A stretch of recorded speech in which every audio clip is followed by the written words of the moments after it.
Henry Har here. With me always is the punk rock brother man, Mr. Johnny Noise. Hey, you know, it's the channel. We have a really special guest for you tonight. Uh, so sit back, enjoy the ride. I'll kick it over to Henry for the introductions. All right, tonight we're proud to have with us the founding member, frontman of the punk rock group Anti-Scene, Mr. Jeff Clayton. Hi, Jeff. How's it How Hey you going, Jeff? doing? fellas. Hey fellas, how you doing? Good, good. Pretty good, pretty good. Thank you Still, for coming on our show and kind of chatting with us. We certainly appreciate it. yeah, man. It's no problem at all, man. Glad to be here. We've been looking forward to this for a while. So let's just go ahead and jump right into it. So, who are some of your musical influences?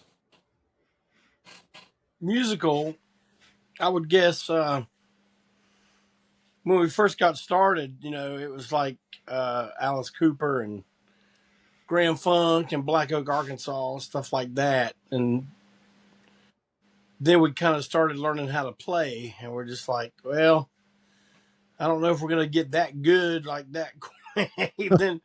then we discovered punk rock came along, the Sex Pistols and the Ramones, and Amen. Amen. we heard the Ramones. We're like, you know what, we can do that. So we started doing that, and we just kind of stuck with it ever since. Wow. Yeah, that was kind of my genre as well. Pistols, Ramones, Generation X, Wendell Williams, Plasmatics, all that stuff, you know. So Yep. yeah. I got drawn into it, man. It was over from there. So Yep. yep. That's awesome. That's definitely pretty cool. Pistols, can't beat that. Johnny Rotten, love it. Can't beat it. Can't beat it. Even today, can't beat it. I got Not even yeah. with a new singer, man. You can't beat it. No, it's awesome. It's awesome. Yeah. Holy crap. Well, go ahead, Henry. Well, I was about to say it speaks volumes on how stuff it's either nearing on or already is 50 years ago, and it still holds that test of time, and it speaks volumes that people at different ages and even this young generation, some they're discovering all that stuff, and it just keeps going and going, and that's Yeah. amazing. That is Yep. really really amazing. Um, but going with anti-scene, um, you guys do have that from the gut sound, but I Hmm. notice, is it me or is there a little bit of a southern rock flavor in with anti-scene as well? Oh yeah, man. It's in there. Some stuff we just couldn't shake. Like the whole Southern thing. We could act like we weren't from here, or, and try to cover our accents and stuff. But man, like the Leonard Skinner, Allman Brothers, Black Oak, Arkansas, like I mentioned earlier, it was all there, man. Hmm. And we just, it just comes out the way it does with the way we do things. And the older we got, the more we were able to harness that and make it work for us. Yeah. There's definitely a distinct sound and style of playing. If it's like southern rock type stuff, which I personally did not get exposed to until I moved down to Jacksonville when I was first in the Navy. And I was down in Jackson '85, and Mm-hmm. now that I'm dating myself, and of course back then all the clubs were playing Skinnerd, and and I was never exposed to that originally being from New Jersey. there wasn't that Southern rock exposure.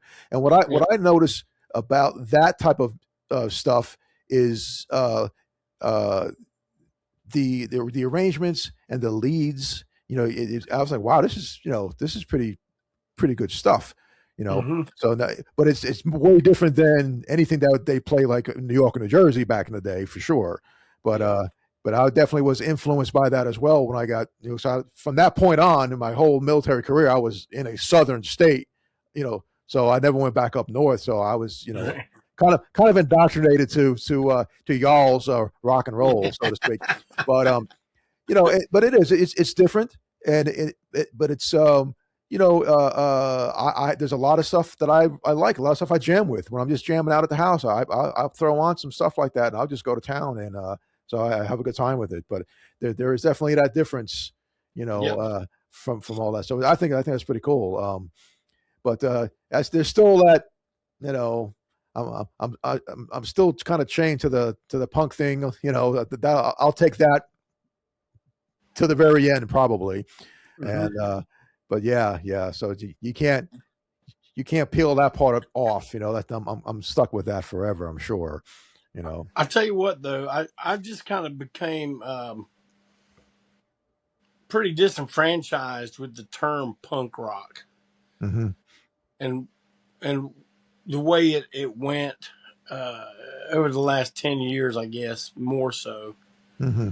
And I mean, I just remember when punk rock was whoever decided they wanted to do something, right, musically, and they just did it, mm-hmm. whether it fell in with other people's beliefs or not. They just did it, and it wasn't all like really hard. It wasn't all metal edge, and stuff like that. But that's when I really loved punk rock, when it was just anybody getting up on stage and doing anything, and it fell under that umbrella of punk. But then, as the years went on, it got more defined, and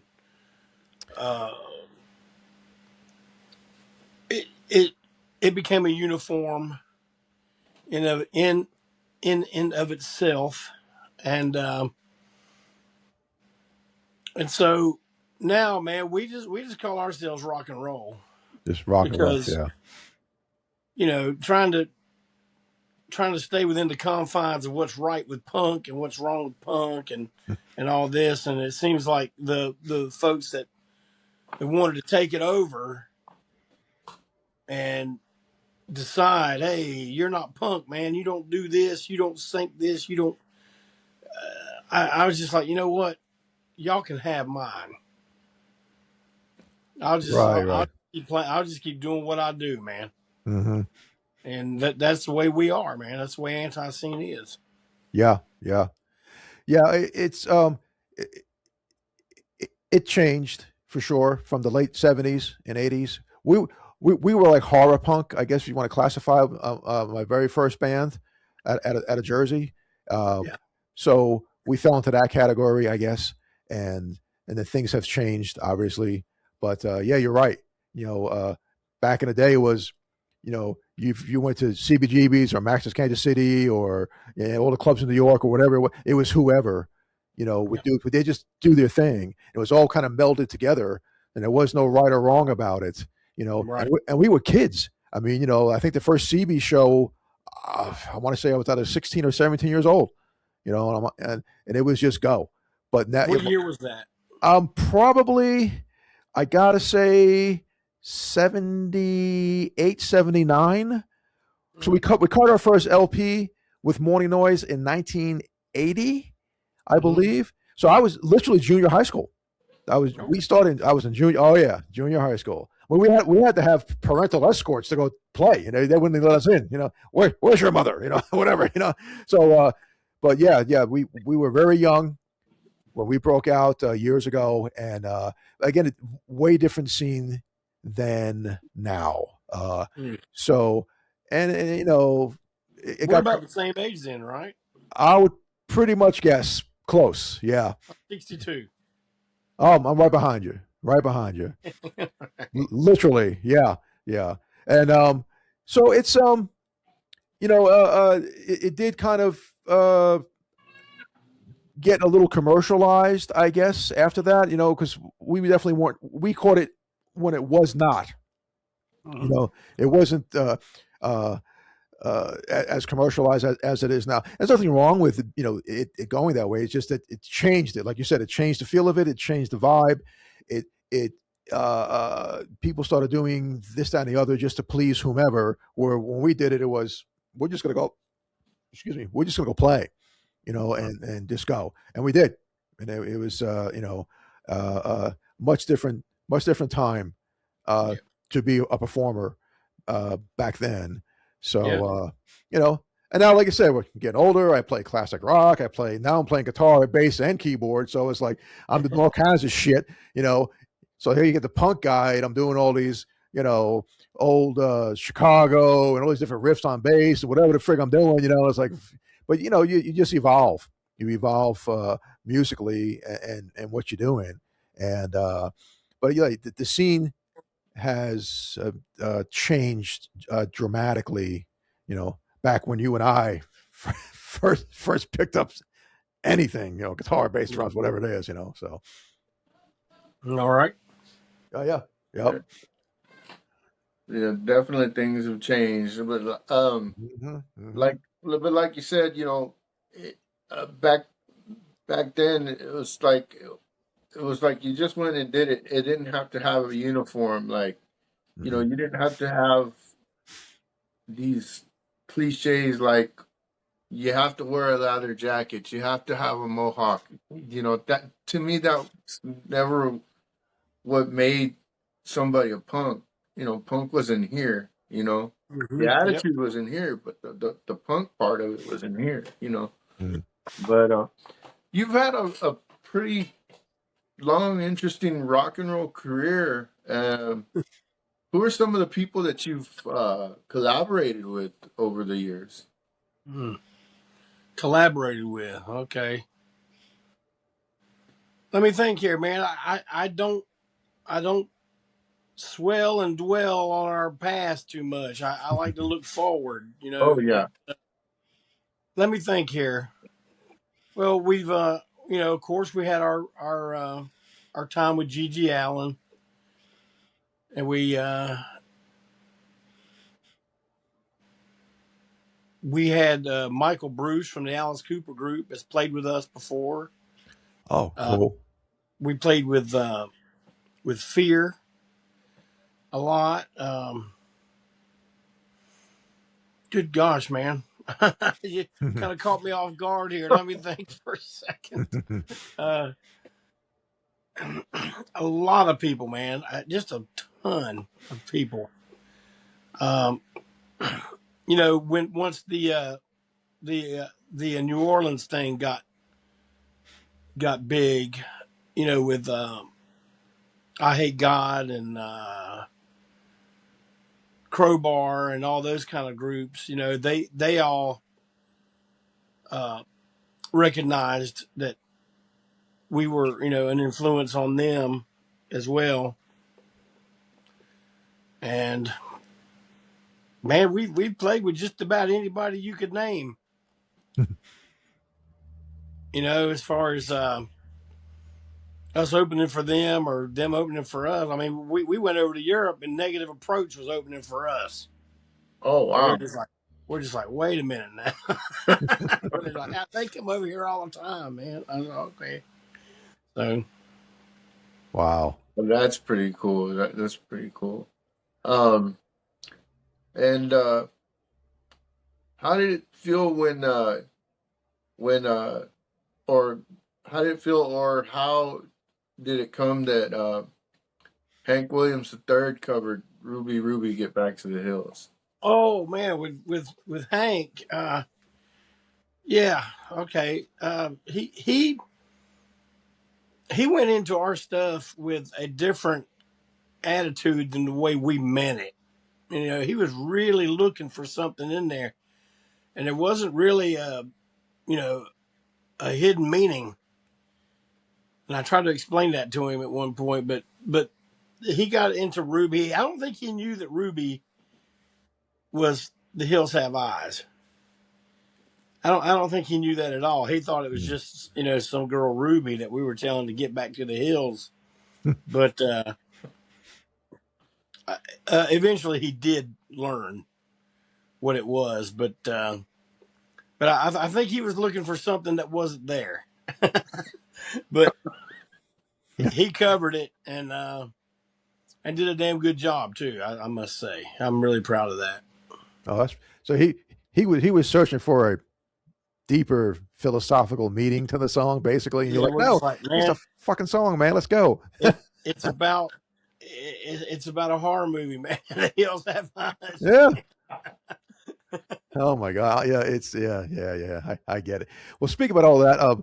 I do have when Henry was at the event, Janice had I have the one of however many of the albums. So I got that signed by you and then Janice and the Oh yeah, there's only COAs and 30. everything.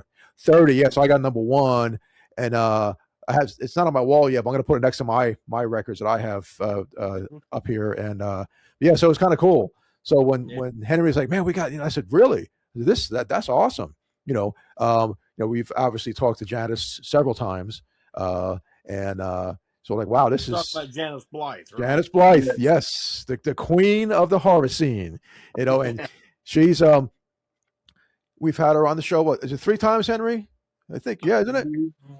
No, Twice? we've had her on twice, Twice. and Okay, then there was a little footage here and there that I did from the from the Mockingbird show. Lane show. Yeah, there you When, go. yeah, so I was Yeah, there yeah, every day of the. We hung out with her the day before, and then yeah. I was there for 2 days out of the 3. I wasn't able to go to the last day because I had to go to work. So Mm-hmm. yeah, so but we got to hang out a lot while we were there, and she had these albums, and I of course got one for John, and then I was kind of walking around, and I was like, well, I'm gonna walk out of here with something, and I was like, well, that pretty much has all I need. So I thought I was gonna get number 2, but I think somebody had beat me to it. So I got 3 out of 30, Yeah. and Okay. that's On the my wall there. centerpiece back here. Yep. There it is.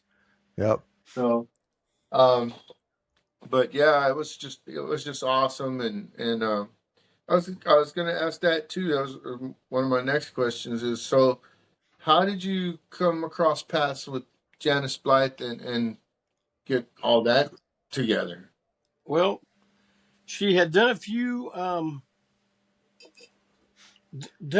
the Hills Have Eyes reunion gatherings. At like Creature. I don't know what they're called, but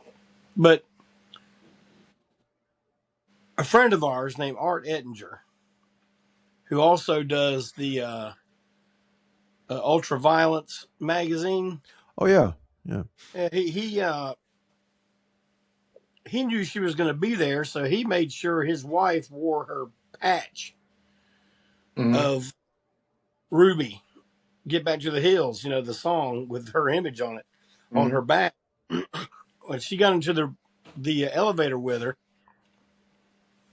and she looks down at her bag and she sees her face on it, and she asks her, "Why is my image on your bag?" And they said, "Oh, that's a band called Anti-Scene that does a song about Ruby, and that they love you."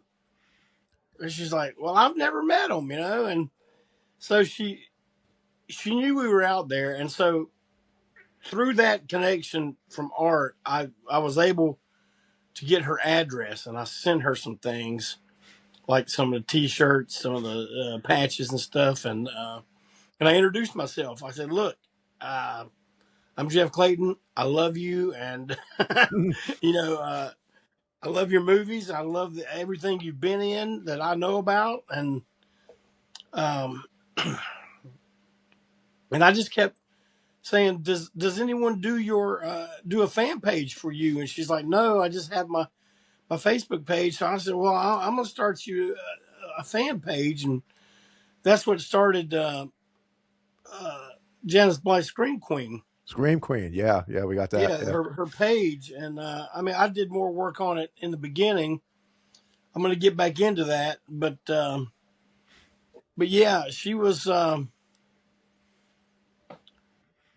ready to, I think, sink back into obscurity, and until we kind of pulled her out, said, look, people care about you. People care about what you've done and all this. And now she's getting conventions, she's getting booked all the time. And, Oh, and she's always a big hit at those conventions. People love to talk to her. She's so bubbly and lively. And I mean, I've known her for 6 years now, and I have not yet met her once in person. Wow. Yeah. I've just been talking to her on the phone and on the computer and everything else. But yeah, just being able to help her get back out into the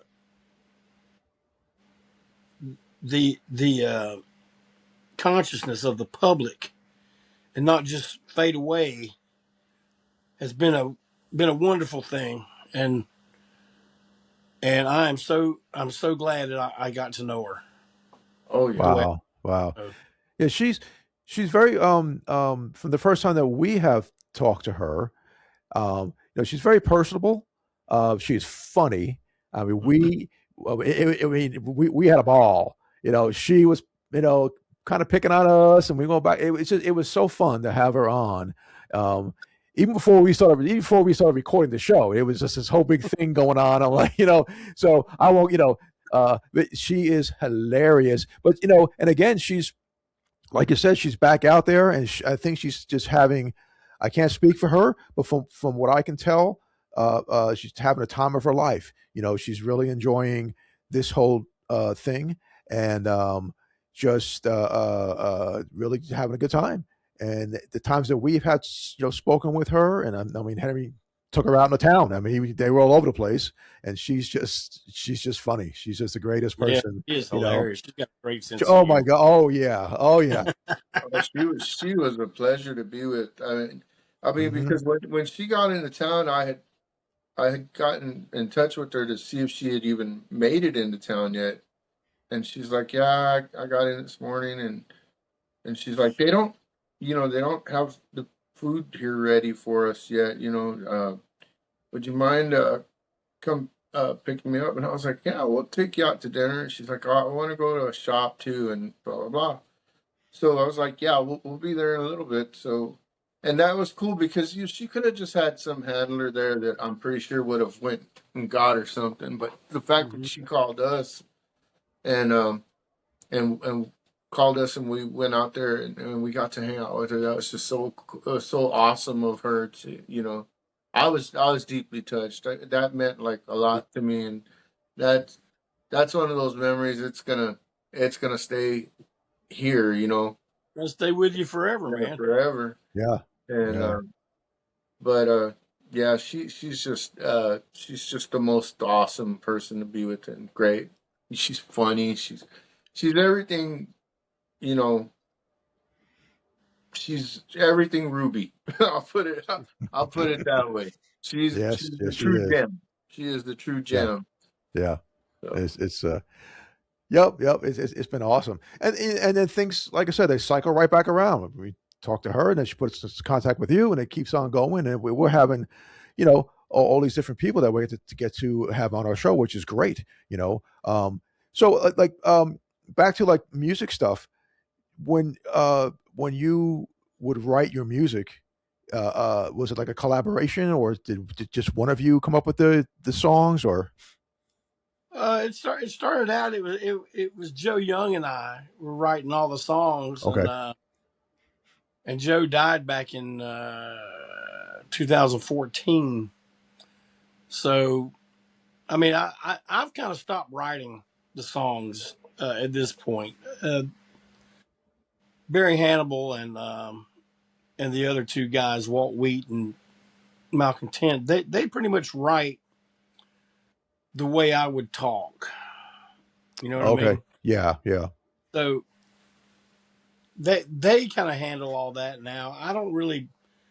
really do the writing anymore. It's got to be something, it's got to be something that I get behind and all that. But in the beginning, it was me and Joe. And Joe would write some on his own. I'd write some on my own, and we'd write some together. And then, of course, there was some times when I would write something with something else from the band, and like that. But yeah, it's always been a group effort. Yeah, yeah. Well, that's yeah.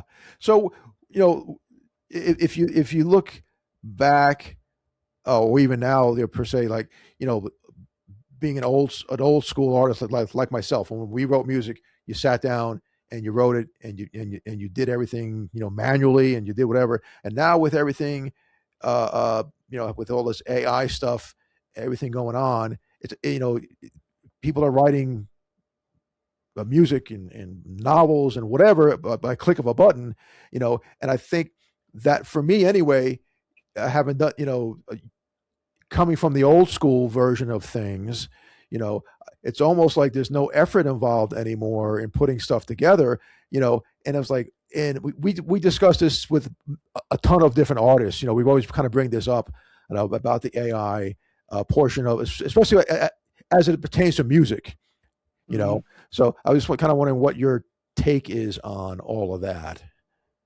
Man, I'm probably the wrong person to ask about things that are current and happening and everything in music, because man, I always go back to the old ways that we've always done things. And Hmm. I mean, it took years. It took years for me to stop recording completely analog. Wow. Yeah. It took a long time. And eventually everyone showed me that digital was better and digital was faster, and I was like, okay, okay. And now I'm just kind of like, but man, I think I draw the line at AI. Mm. Just don't. There's two different schools of thought with AI, and one of the schools is that someone had to give it that information, and it takes that information and just makes what you want it to do. So it's an artistic um, collaboration, I guess. But I am from the school of, if if I want to make something, then I want to make it with my hands, with my head, my Hmm. heart, pour into it, and I come out. If it's no good, it's no good. If it's good, it's great. And that's just the way I am, man. I can't embrace AI. I just can't. Hmm. I may eventually, but right now I can't. Yeah. Yeah. I think there might be probably some good points about it. I'm not sure. I'm definitely, like I said, old school when it comes to anything like that. Now, as far as making a video or using it like an animation type thing, I'm trying to figure that out. Uh, so I can record a few things, but musically, like what I play or what I do and how I've done things, it didn't. There was nothing, involving any kind of artificial intelligence at all. Um, but I think if people keep it in perspective, um, maybe it can be helpful. I don't know. Like I said, I don't fool with it right now at all, as far as music goes. Like video editing and stuff like that, might be a few different things I can throw at something, that's there, but everything else is human generated. Because you can click a drum beat and a bass beat, and it follows you right along, and you got an instant band and go. You know, uh, so, but I prefer, like you had said, the kind of old school methodology of it, and and then it takes away, in my opinion, this is just my opinion, it it takes away some of the anticipation. Like when you're working on a song, and you might spend weeks or months or whatever, and you're putting this thing together. That time that you spend on that thing, that's the real memory of the song. So I think anyway, man, that thing took me 6 months, man. And I did this and did that, or whatever the case is, where if you get that instant gratification, I think people are losing some of that process. Just like back in the day when you did shows, I'm sure you did the same thing. When you advertised, there was no internet. No, you made copies, or you pieced something together and you posted them all over lampposts and walls and whatever, that you're playing at this club. And if no one saw that, if you didn't take the effort to get up off your ass and go, wallpaper wherever, no one knew you were even freaking playing. We used to make sure everybody knew where we were playing, man. Like if you didn't know, you lived under some kind of rock. Yeah. And it's, but it's, I think the instant gratification takes away something from it, in my opinion. And that's what I kind of miss. The build up to the show, what's happening, the excitement prior to all the legwork that goes involved, all the stuff, before you even get on stage, you're all jacked up, doing all this stuff. We take the bus into the city and wallpaper everywhere. We can wallpaper, it was like the flyer wars back in the 80s. I put my shit down and it gets caught up by some other guy. You go back and cover his shit up. And this went on and on and on until the day of the show, So, but yeah, so it's different. It's a different world. But I think like anything else, it does lose something, in the translation and how things feel. And how you feel about what you have done and what you have put together, that's just, like I said, again, that's my humble opinion on that, So, well, I agree with you. Yeah.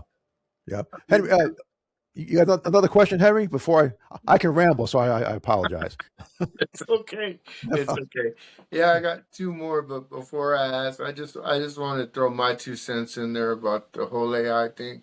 You're right about it being two different forms. Now, there's a form of it out there that I'm seeing that is helping like people with disabilities that can't communicate, helping them communicate and do this and that, where they haven't been able to do that for years. Now AI is helping them able to communicate and in some cases even speak. Well, That see, I'm all when you for. talk about things like that, I'm all for that. Yeah, me too. Right. But But when you're talking about our medium Mm-hmm. of music and art and stuff, I just think, I mean, I don't know. They may slip AI in on me at some point, and I won't even know it, and I just go, yeah, that's good, whatever, But I don't know, man. I just think, like you said a second ago, with a click of a button, you've got a rhythm section. Mm-hmm. With a click of another button, you've got background singers. Mm-hmm. I mean, when does it end? Right. It don't. No. It don't end. No. Our way of doing things is going to be extinct before long. Correct. And we will see it. Mm. We will see it. It's moving that fast. Yeah. It's not something that it'll just happen one day, and we'll be long gone. Nah, it's going to happen while we're here. yeah, Yeah. I just Well, think like the repackaging of it, and it's like there's some bands that aren't even around anymore, and they're doing AI, and they're saying this is the band. No, that's not that band. That band had their time, and you know what? They were great in their time. You can't. That's not something that you can just replicate by pushing a button. I mean, that band put their sweat, blood, and tears into that music, and it may sound kind of the same, but it's not, and it's just I don't know. That's where I draw the line at it because it's not real, or to me it doesn't seem real. Right. But getting back to real music, now aside from your rock and roll, I want to know a little bit more about your gospel music. Oh, okay. Man, I put together. Well, I didn't put it together. It was put together for me, and I was recruited. My friend Steve Wenzel had wanted to do some songs, and he wanted to have me sing on a couple of gospel songs for him. And I was like, yeah, I'll be glad to do that. And this is before I had turned my life over to Christ. And man, things happened. I gave myself over to Christ, and the more we talked about it, the more he talked about me singing some songs. I said, maybe I'll just sing them all. And he says, yeah. He goes, I'm just thinking that. He goes, man, he says, let's just do it, you and me.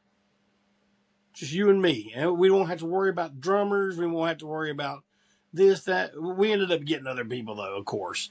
But we put it together, man. It's Clayton and Wenzel, Songs from Home. It's all covers. We haven't done any originals yet, but a lot of them are pretty obscure, so you probably wouldn't know that they were covers. But man, I'm real proud of it. It's it took me completely out of my comfort zone, like 100%, and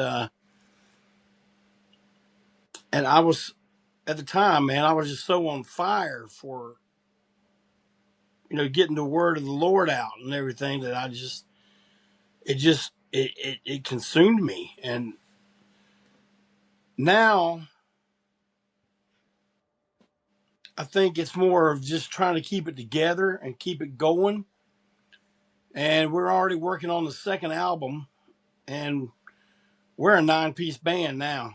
Whoa. So we went from just me and Steve to 7 other people involved in playing. Wow. And man, it is a trip. It's something. We've played I don't know, 5 shows, I guess, and every one of them's been different as far as who was playing with us, how many of us there were, and all this. But man, it is like I said, it's completely out of my comfort zone. Like I didn't know what to do. I didn't know how to handle myself Right. on the parts where I wasn't doing anything. Like, what do I even do? Mm. I asked God for guidance, and He led me through. And so now I think I've got something I'll be doing probably for the rest of my life, however long that may be, because I can't keep going with the teen angst. For, like I said, I'm 62 years old, man. I ain't putting that all up. I've got angst, but it's not teen angst, But yeah. you know what I'm talking about. You Yeah. just gotta. I found something that I will be doing until I leave, Yeah. Yeah. and and it also is helping to bring people closer to God, which is our goal, from the start. We said, look, man, these CDs, these albums, these are seeds, man. Mm. We're planting, we're sowing these seeds, we're planting seeds, and people are coming, and that's the way it's turning out, and we couldn't be happier. That is awesome. That is like so right on. I remember Thank you sent me some stuff um uh, maybe a week or two ago, and I listened to all of it, and I was like, wow, like I was really blown away. I was really really impressed. It Well, sounds thank you, really really good, and thank you. I really really hope that things keep going well for you like that, because it's something to behold, man. I'll tell you that. I was really I blown mean, away. I still do anti-scene because anti-scene. I mean, I'll be honest with you, anti-scene pays the bills around here, and there's still some stuff I want to do with anti-scene, and still some things I got to say. but then it'll be time. It'll be time to put it to bed, you know. Mm-hmm. And when I do, I got Clayton and Wenzel,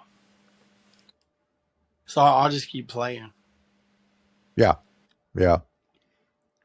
I think uh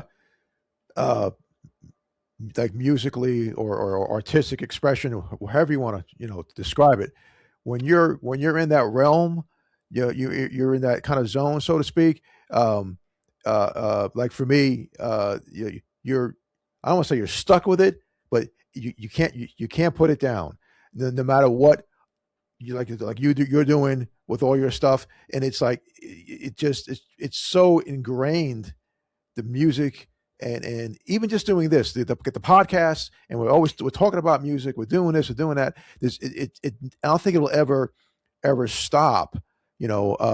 And it shouldn't. There's so many people there's so many good artists out there that I've ran into. I'm in North Alabama. That's where I live now. We came up from New Orleans after Katrina, and there's so many artists that I run into, um, putting together different bands and stuff. And you're like, wow, there's a lot of talent out here, but they just lost their way musically, I think. Well, I can't, whatever, I don't. I'm like, you have something here, and it needs to be put out, and that's how I feel about it. Even me, I'm 61, and I'm like, I'll jump on stage with the best of them. I don't, punk rock, whatever, and I give them hell. I mean, I do, even my age. You just get out of the way, I'm gonna give it hell for my half hour, 45 minutes, and I'll go back and take some ibuprofen or tweak my tweak my neck later, like Yeah, I think the other side of the coin is too. These guys are in their 30s, whatever. After this, hey, we're gonna go out. I say it's 3 o'clock in the morning. I'm gonna go get a hotel room. I'm done. You guys see you guys tomorrow, and that's it. I'm done.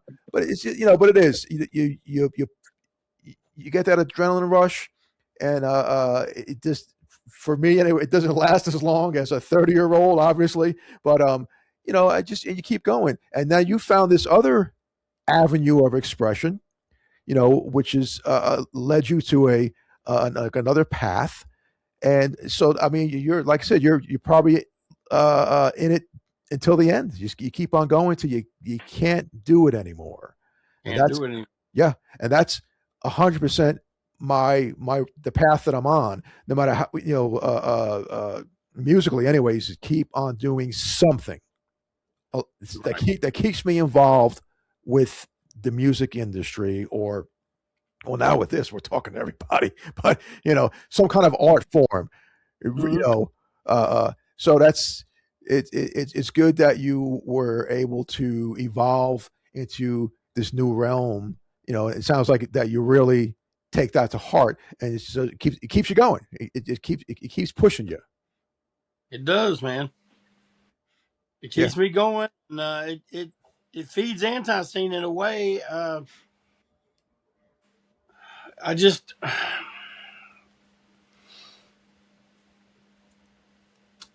I would have to say that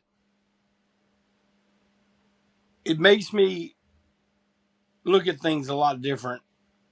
I'm a lot choosier about our set list now. Mm-hmm. I don't do a lot of songs of with a bunch of gratuitous violence and stuff like that anymore. I mean, there's still plenty. Don't worry about that. But I just try to put a little positive out there. Yeah. There's plenty of negative. Yes. There's plenty of negative, and I spent years sowing negative, Mm-hmm. and now I want to sow some positive. So that's what I'm doing. Yeah. Yeah. Yeah. That's like I said, you're walking a different path with your life and with music, and but there's that like I said, there's always that attachment to that art form, and we 100% understand and get it, for sure. I mean, Henry's a musician as well. Everybody's chasing the sound, chasing the song, doing this, doing that. And you know, even though we're a little older, it doesn't mean we're not on the bus. We're riding the bus. We might be in the back, you know, but we're still on the bus. You know, that's just you know. So yeah, I think that's totally awesome, because a lot of people, like I said, they got the talent, but they just lost that motivation. They lost their way, I guess, musically. So what do I do? So, I mean, you're a hell of a musician. Why, you know, you get out there, go do something. Because you're gonna wake up, you'll be 90 years old, someone's changing your diaper, and you're watching cartoons for the rest of your life, and you'll be going, "What did I do? Well, I should have played the drums for this band." No, you missed your boat, buddy. You got to get out there while you can still move and groove. And I've been lucky. I've done some side stuff. I've done some solo stuff, you know, here and there, the decades. But anti-scene has been the thing that brought me to the dance, you know. And when it's finally time to shut that down, it'll be sad, but it'll also be time. yeah. Definitely. All right, I got one more question before we land this plane. So, where can people go to find out more about Anti-Scene, Jeff Clayton, Clayton Wenzel? What platforms can they go? They want to check that out more. Well, the first one they can go to is Anti-Scene Store.bigcartel.com. That's got everything. It's got the stuff I put out on my own label, Long Haired Weirdo Records. It's got the Clayton and Wenzel stuff is on there. All the Anti-Scene stuff that we have is on that one store. Now, eventually I'm going to move it over and we're going to have a separate store. But right now we got one store, and, you know, the antiscene.com, which, if I'm being honest with you, there's not a lot of information on there, man. We found out people just wanted to find out where we were playing, when we were playing, and then leave it at that. And so we don't really do that much with the website anymore. All right. Well, I guess that's our show for this evening. We'd like to thank Mr. Jeff Clayton for being on. Thank you, fellas. Thank you. Pleasure meeting you and talking with you, for sure. Yeah, pleasure meeting you too, man. And I want to thank you both for having Janice on your show. Oh, man. Great. Oh, it's great. Yeah, definitely. I've seen both episodes, man. You guys were great. She was a hoot. And oh yeah. Thank you for always including her and keeping her. Well, Janice has the open door policy anytime, you know, and she's got our numbers, trust me, you know, just like she's got your number, you know, so whenever she wants to come back on and do whatever, we have our doors open. And for anybody, you know, yourself as well, whatever is coming down the pike, give us a holler. You got a show or something coming out, let us know. We'll come back on and shoot the breeze and see what's, you know, definitely keep us posted on what's happening, you know. Okay. Yeah, most definitely. And maybe I'll, you know, but you're in the Carolinas somewhere. You're not that far off the mark from where I am, so maybe I can zip out there and catch a show. Or maybe you do Nashville. Hint, come on out to Nashville or something. But certainly, like I said, a pleasure meeting you. And we do have, you know, like I said, we're proudly displaying the album on our wall in my studio, and Henry has his copy. So it's been certainly something for us to you know, display and behold, to have stuff from you guys and from Janice. I mean, we have got a ton of stuff from Miss Janice. So I need a wall for her stuff, but she, like I said, you guys are you know, both you and her, you know, we've had a really great time having everybody on the show. And like I said, anytime, just let us know, and we will definitely have you back on for sure. Yeah. Thank you. You're quite welcome. All right. You guys, take care. Thank you very much. All right, Jeff. Take care, man. We'll talk soon for sure. Oh yeah, okay. Definitely. All right, guys, and we will see you in the next video.